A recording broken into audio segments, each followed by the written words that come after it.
سیدہ عائشہ صدیقہ کہتی ہیں زمانہ سو جاتا اور میرے رسول مصلی بچھا کے کھڑے ہو جاتے. او یار کھیتی باڑی کر کے نہیں، محنت مزدوری کر کے نہیں. جناب عائشہ کہتی ہیں میں یہ بھی دیکھتی کہ حضور ایک آیت شروع کرتے تو ساری رات اسی کو پڑھتے اور میری نظر جاتی تو قدم مبارک پہ ورم آ جاتا. یار نماز پڑھ پڑھ کے اتنی مشقت کر کے اتنی جد و جہد کر کے ورم آ گیا، یا رسول اللہ اتنی محنت کیوں کرتے ہو؟ فرمایا افلا اکون عبدا شکورا، کیا میں اپنے رب کا شکر گزار بندہ نہ بنوں؟ صحابہ کا ذوق عبادتوں کا، ریاضتوں کا، تلاوتوں کا، طبیعت ان کی، وہ ایک دوسرے کو. حضرت مولا علی شیر خدا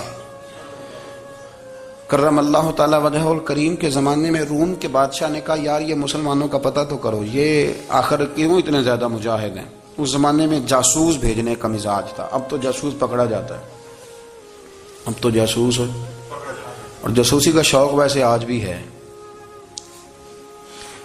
عرض کروں تھوڑی سی بات اس عنوان سے. پتہ کیا ہمارا مسئلہ ہے؟ ہم جہاں جاتے ہیں نا وہاں تھوڑی خوشبو سونگنے کی کوشش کرتے ہیں. وہ کیا ہے تو یہ کیا ہے تو ادھر کیا ہے تو تھوڑا سا ادھر کیا ہے. میرے رسول پاک پڑھیے درود شریف، سارے پڑھیے ذرا زور سے، صلی اللہ تعالی. نبی پاک علیہ السلام نے فرمایا جاسوسی نہ کرنا ورنہ تم بندوں کو خراب کر دو گے، اور فرمایا اس طرح نہ ہو کہ تم کسی کے آپ کھول نہ نکلو تو تمہارے پہلے کھول جائیں.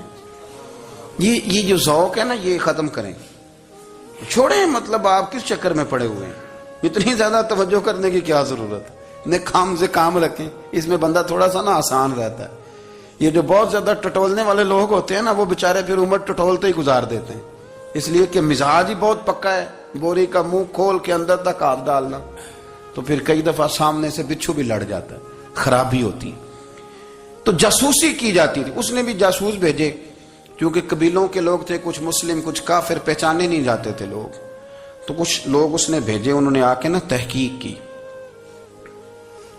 ریسرچ کری کہ آخر ماجرا کیا ہے. تو واپس جا کے انہوں نے رپورٹ دی نا روم کے بادشاہ کو. اس رپورٹ کا ایک جملہ بڑا شاندار ہے. وہ کہنے لگا بادشاہ ہمیں مسلمانوں کی کوئی سمجھ نہیں آئی،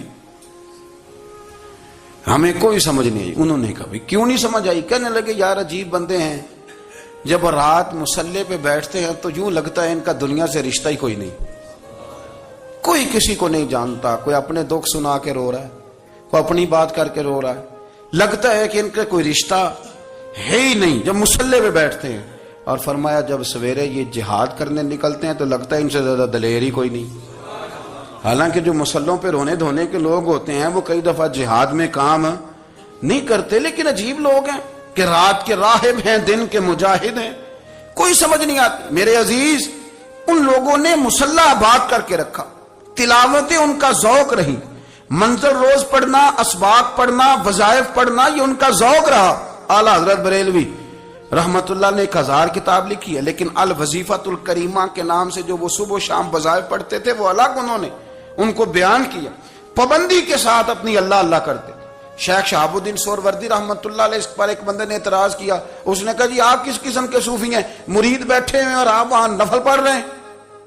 یہ بھی بڑا مسئلہ ہوتا ہے نا. جو بندہ ملنے آتا ہے وہ اپنے ٹائم کے حساب سے آتا ہے، اور پھر اس کا یہ بھی خیال ہوتا ہے کہ پیر صاحب جو ہیں وہ چونکہ درویش ہیں تو نہ انہیں روٹی کھانی چاہیے نہ سونا چاہیے، چونکہ وہ درویش ہیں، اور ہم چونکہ درویشوں کے ماننے والے ہیں لہذا ہمارا یہ طریقہ ہونا چاہیے کہ جیسے ہم کہیں درویش ویسے ہی کر جائے.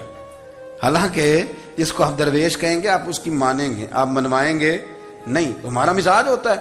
شیخ شہاب الدین پر لوگوں نے اعتراض کی، حضور لوگ ملنے آئے ہیں، زیارت کرنے آئے ہیں، یہ بندے دعا کرانے آئے ہیں، اللہ اللہ کرانے آئے اور آپ نفل پڑھ رہے ہیں. کیا جملہ ہے، کیا حسن ہے، کیا خوبصورتی ہے. فرمانے لگے رب رسول سے مانگنے کے لیے مصلی بچھایا ہے، اگر وہاں سے مانگوں گا نہیں تو تمہیں دوں گا کیا؟ پہلے مجھے کچھ لے تو لینے دو، اگر میرے پلے کچھ ہے ہوگی تو آگے دوں گا نا. تو میں مانگنے گیا تھا کہ یا اللہ دے، تیرے بندے لینے آئے دے، تو میں کچھ لوں گا تو آگے دوں گا نا. لیکن ہمارا یہ سٹیٹس، یہ مزاج، یہ شعور نہیں ہے. گپیں، کہانیاں، داستانیں، گفتگو، خطابت، واز، کیا بات.